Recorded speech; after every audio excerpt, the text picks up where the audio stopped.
Hello, and welcome to today's episode of the Authentic Uprising podcast. I'm your host, Jill Simons, and I'm so excited to grow in the radical art of standing in what God says about you with you today.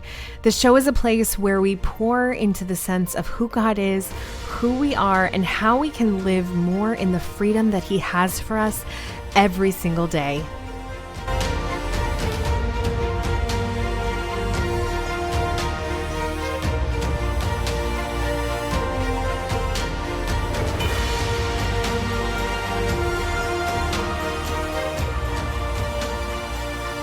Hello, and welcome to the Authentic Uprising podcast. I'm your host, Jill Simons, coming to you from the floor of my front room because trying to record with a baby is just logistically so much more complex than I was really prepared for. So we're just going to make it work. My amazing guest today has been gracious enough to roll with the punches with me, and I think we're going to have a really great show for you today.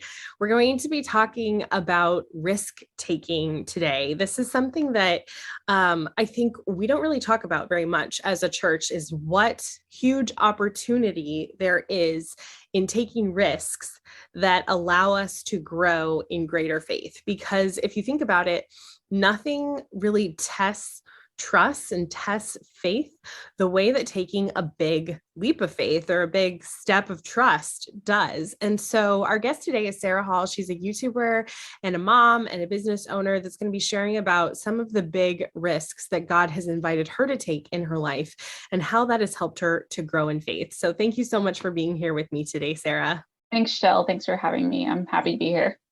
So why don't you share with us a little bit about how you ended up as a YouTuber and how you became sort of a public face of this kind of risk-taking and this kind of stepping out in faith? Yeah. So I became a YouTuber because during the pandemic, actually, I became Catholic. So I previously was a Pentecostal evangelical and became Catholic in probably one of the loneliest times in church history. That might be an exaggeration, but there wasn't a lot of community at that time just because people were stuck in their homes. So after about a year or so of that, I really thought I'd love to have a venue in which I could talk about my journey and talk about matters of faith that matter to me, and still be able to minister to people, even though I, have a business and have 2 kids and have a lot going on, volunteer at my church too. So yeah, I just wanted to have a way that I could really explore those topics and also reach other people who might be interested in those things too. Yeah, that's awesome. I think that the pandemic shifted so many things for so many people to where it really brought that greater desire for community. And a lot of people found that online. And that sounds like that was kind of your story as well. And so we know that, just to kind of address the elephant in the room heading into this podcast, we have a diverse group of Christians listening to this podcast. And so Sara's going to share about her journey of conversion. But as we all know, the Lord takes us on very individualized journeys. And so just because Sara's journey might look like yours or it might not look like yours, that doesn't invalidate really the lessons that Jesus has for us in listening to this story. And so I'd love for you to just share about the invitation from the Lord to really take this risk and tell us about why it is a risk, because for some people this, becoming Catholic might be a natural, organic thing to do. So share with us a little bit about kind of the situation going in and how the Lord walked with you through it. Yeah. So originally, like I said, I grew up in a Pentecostal evangelical household. We were big followers of Kenneth Copeland, the Word of Faith movement. So, yeah, that was what I grew up in, and it had so many beautiful things as a part of it. Like I learned so much about the faith, really grew in a love for the Lord, for His Word, and really having this foundational belief that God can do anything, which I think is it's really I feel like it's a gift, honestly, because it's really hard to believe that God can do what he says or do what he promises, or that he wants the best for you, especially when there are things in your life that are difficult, or really hard to get through. But growing up in that movement, faith is such a huge part of that. So I feel like a lot of my foundation of faith was built on just believing that God was truly, truly faithful. Um, but yeah, as I grew older, my brother became Catholic, and he really challenged me to look into the history of the church and all of that. And through probably a 10-year process of going through what the different teachings were, really putting it to God's word and comparing it with what I grew up with and all of that, I eventually did become Catholic. And I did it by myself. So my husband didn't become Catholic. He still is not Catholic. His family is not Catholic. And yeah, there was a lot of adversity to me making that choice and stepping out in faith for where I felt God was leading me. But ultimately, it brought me to my YouTube channel, and our family is super close and we have so much agreement on many things. So really the fruit of the decision has been so wonderful, and God has been so faithful that yeah, it was totally worth taking that step out in faith. Yeah, absolutely. And I think that Pentecostal upbringing that you had and that faith that God can do anything, that is something I think that gets missed a lot in people that are, all the way through in the Catholic Church, and something that so beautifully can be brought in kind of from the outside as this, like, no, guys, like, what if we lived like this was true? Like, what Yeah. would happen if we really put our weight on this? And so, as you said, and you shared with me before you got on the call, that not only is your husband has remained Protestant, but his family is literally like in ministry in the Protestant church. Mm-hmm. And I think that that's another really beautiful part of the story, actually, is that it sounds like your marriage and your relationship with these other people in your life hasn't been like, oh, now we can't do this anymore. We can't be in relationship with each other because we don't have total agreement on all of these things. It's something that allows all of you to come from a place of, I'm authentically responding to what the Lord is putting in front of me right now. Yeah, yeah, for sure. And I think really any person from any denomination can relate to this, because you're going to have people in your life who are from different walks of faith with the Lord, and you're going to have disagreements. You're going to have places where things don't line up for you, but just being able to acknowledge the fact that God's working with you where you're at, and that he's calling you to be planted in a certain way in a certain place, and that there will be fruit from that as long as you're responding to the Holy Spirit. So yeah, I think it can be difficult at times, of course, but God is uh, God's enough. He provides what we need to make it through those things and to nourish those relationships, even though there is a disagreement. So Yeah, absolutely. And so, what do you feel like was added to this change in your life by the fact that it required you to really take a risk? And it wasn't just a like, oh, nobody in your life has anything invested in this. You can do whatever you want. How was the risk-taking element integral to what the Lord walked with you through? yeah, I mean, I think that um, for a lot of us who grew up in evangelical circles, there was a really big push to find out what God's call for your life was, right? And I didn't grow up in a Catholic circle, so I don't know if there was kind of a similar parallel there, but people really, really worrying about, am I gonna do like live out God's call on my life? Am I going to be that pastor of a mega church? Am I going to be that worship leader? Am I going to be that speaker who leads thousands and thousands of people to Jesus? And if I don't, is that enough? Like, have I lived out my calling? And I think a lot of us who are moms really relate to this in the fact that, like, we're just doing the small, simple day-to-day stuff, and it doesn't feel like we're having a huge impact like we kind of were projecting into our futures when we were younger.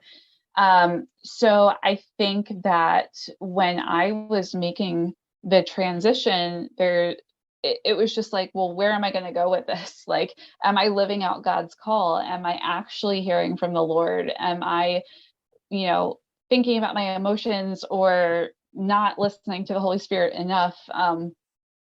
And it really came down to just having to make the decision, right? Like when you're taking a risk and you have two roads in front of you, you know, you can be stuck in that position of not knowing what to pick and just not doing anything, right? For a long, long time. And at the end of the day, you have to make the choice and just lay it at the feet of Jesus and be like, maybe I made the wrong choice, but like I'm just giving it to you. Like if I did, course correct for me, but you have to just trust in his leading and give him the space to work it out, even if it's something that like maybe wasn't the right decision or maybe was, you know, it doesn't matter. Like I really think that this idea of like God's call on your life as this um individual endpoint which you have to get to or you didn't do God's will is really like a false idea, because God's plan for you is for you to be a disciple of Jesus, period, wherever you're at.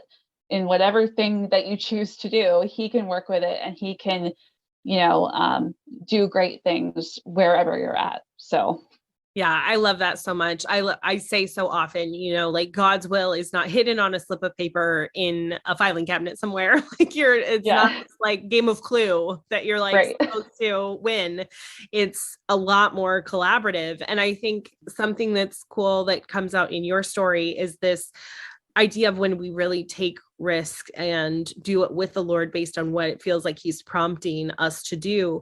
There's almost that I get that sense of like it's like a war buddies thing where like you and the Lord are knit together by just kind of the adversity of what it is that you're walking through together. You think about how in like action movies and stuff like that, almost always like the lead characters get together. And one, it's because it's Hollywood, but also because there's a very real, tangible like bonding that happens by going through something really hard together.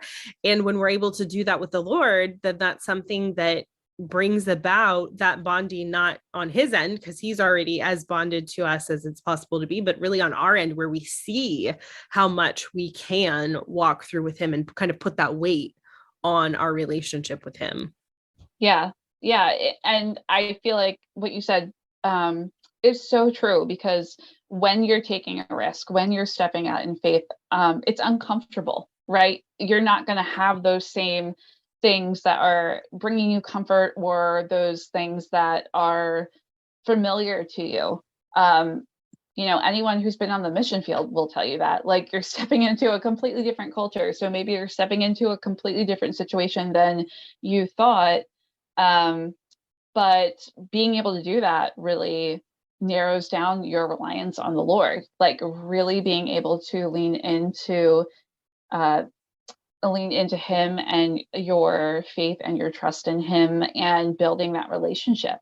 And it's I would say it's really necessary. You know, that's why God allows us to go through these things for our sake, because it really builds that relationship with him, that trust in him, and just being reminded of God's faithfulness. Like if you think about the Israelites, they were constantly like, oh God, where are you? And it's like, well, don't you remember like this time, you know?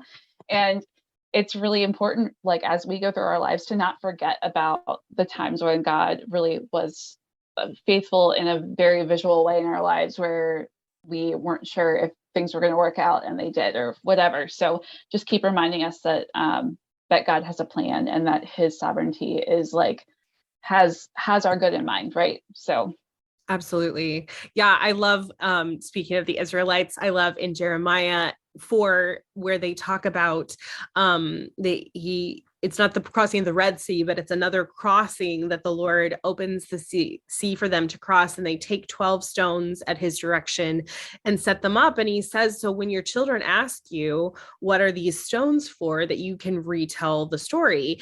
And I think that that's beautiful because it's that same kind of reminder. And then that's really what at Pink Salt Riot we try and do with all of our products. We even have like a journal that's called Your Memory Stones. And on each page, it's for you to record these things like you're talking about, where we have, this is this situation that we had no idea how it was going to resolve. And this is what the Lord did.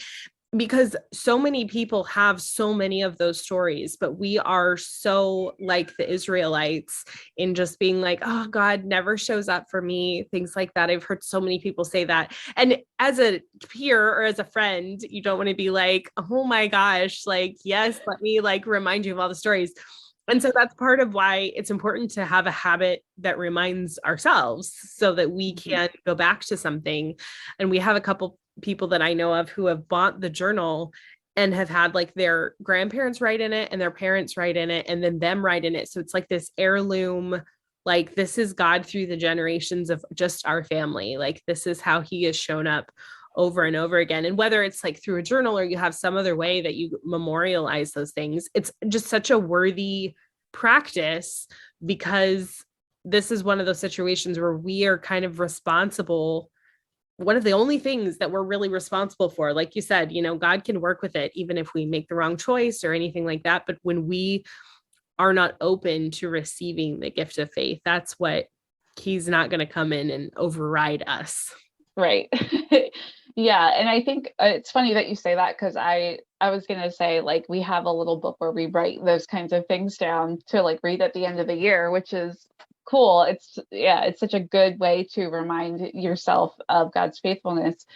But it also like puts things into perspective, I had a counselor one time tell me, like, there's a spectrum of truth. There are things that are like the bad things that are true and the good things that are true. And when we're stuck in the depths of like indecisiveness or darkness or sadness, we're really only looking at part of the truth. Like, we're not seeing the whole spectrum. So yeah, this sucks. Yeah, I wish things were different. Yes, God isn't healing or doing this or that, but God's also here, and he's also done this, and he's also been faithful, and he's gotten me this far in all of this. So it's really a good practice to be able to see the whole spectrum of truth and put things into perspective, especially when you really can't see it.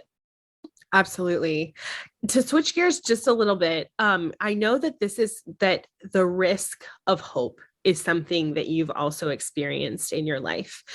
And I would love for you to share a little bit about that. I don't want to preface it too much because I want to let you share, but really what I mean by the risk of hope, I know that Sara, what I'm talking about, but for our listeners that might understand this idea that it's naive or that it's, just kind of childish to continue hoping in the face of situations that seem set.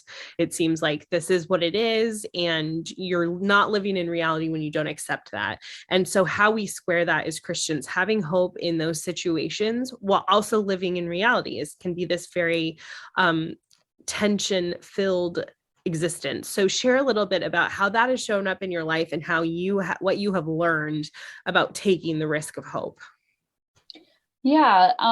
So I guess I'll start with, it's a very long story and I will shorten it for the sake of time. But when I was younger, when I was 10 years old, my father and I were in a car accident, and he hit his head on the steering wheel and essentially lost his memory completely. And I remember I was there, so I remember it happening. I remember being in the car, and it was, just like a shock, of course. I was very young, and it was like my dad, like my rock star, just being there and being unconscious. But yeah, I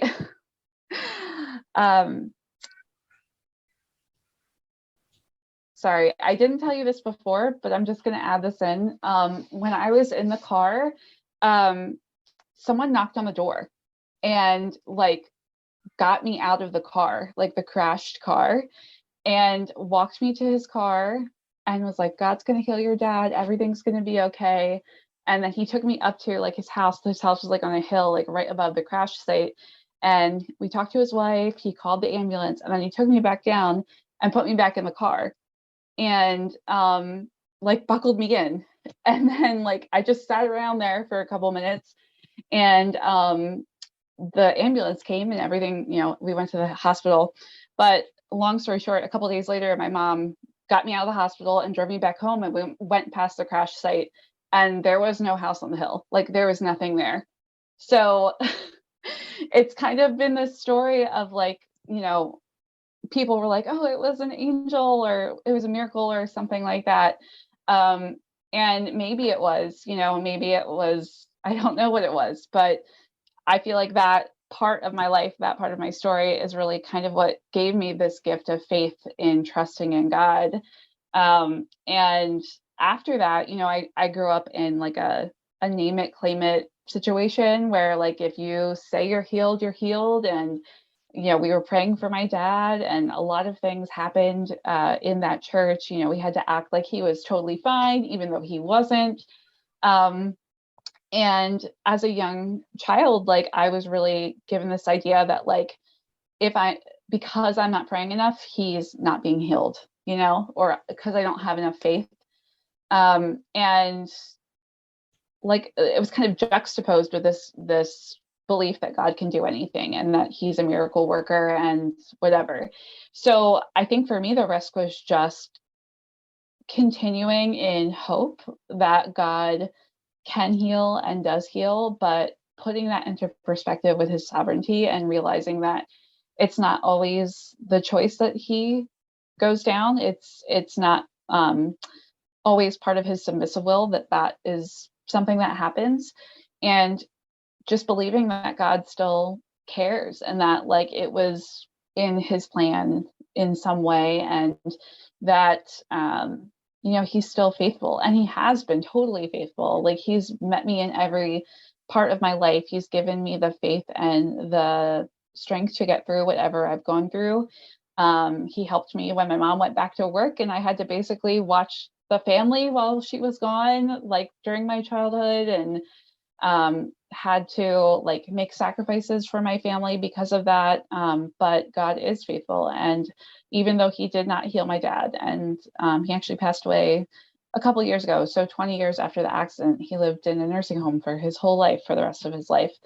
And he did pass away. And I believed up until the last second that God could have like done it. He could have healed him. He could have done a miracle if that was his choice. But it really kind of got to the point where God was like, what I had a time in my life where I really struggled with that, with the fact that he didn't heal my dad. Like, why couldn't he do that? And I got to this point in prayer where God was like, when are you going to let this go? Like, when are you going to just trust that this was in my plan, that it's working for the benefit of you and your family, even though it's difficult and frustrating and wouldn't have been what I chose? When are you going to trust in my faithfulness over the like suckiness of the situation? And I really had to just release it and just be at peace with it then, because God is good and he does desire that we become more like him. And that isn't always going to be, rainbows and puppies. It's going to be difficult times too. So just accepting that cross of your life and trusting in his faithfulness, even when it's difficult. So yeah, that was a lot. That is like so many impactful stories in like 5 minutes, but holy cow. Yes, I think that it's so important to remember that like it's not naive to keep hoping like that, you hope, believing up until the last minute. I think there's a lot of people, especially in our culture right now, that would be like, how sad, that seems really sad that you hoped that all that time to be disappointed. But but of course, we know as Christians that it wasn't a no to healing your dad. It was a no to healing your dad at that time, because Mm-hmm. your dad is no longer, in his illness and suffering. And yes, it took until going to literally be with the Lord. And that is the case in too many cases, and so many cases that we come across in our lives. But there's still hope for the healing, and it still is something that, does happen even when it's out of our view, when it does happen. And I think that that's part of what taking risks helps us grow in, is really like that heart after the Lord's own heart. And I think I've told this story on the podcast before. I was praying for just a greater outpouring in courage, really, about praying for healing for people like your dad in situations where there had not been healing, or wasn't reason to think that there would be healing. And I really came across that fact that I believed the lie that it was cruel to build hope in people if it wasn't going to be realized. And I felt like the Lord really shared with me that it's not the hope for this one moment that matters. It's hope itself, and continuing in hope is what brings the victory, because we believe that Jesus died on the cross, which makes our hope transcend what happens in the here and now, which of course is challenging and painful and hard. And I can't even imagine walking for 20 years with your father like you did through all of that. And I think that that's part of the real damage that the idea of name it and claim it does to people, is putting those sovereign decisions of God like on the individual. And we know that we don't control those things, and hanging on to control at that level is really just something that, especially for a child, what a heavy thing to carry. Yeah, for sure. It was. I mean, honestly, it was. It felt like um it it felt like it wasn't like, for me, it wasn't like, oh, I'm not doing enough. It was like I didn't deserve it for some reason, right? Like there was something about me or my family that like we weren't whatever God wanted us to be, so we didn't get the healing, you know? And I think my hope really changed, like to your point, like shifting from a hope in complete healing on this side of heaven, even though I totally believe that God can heal and does heal. And anyone who's believing and praying for that, like you should continue to believe and pray for that, because it is always a possibility. Like with God, nothing is impossible.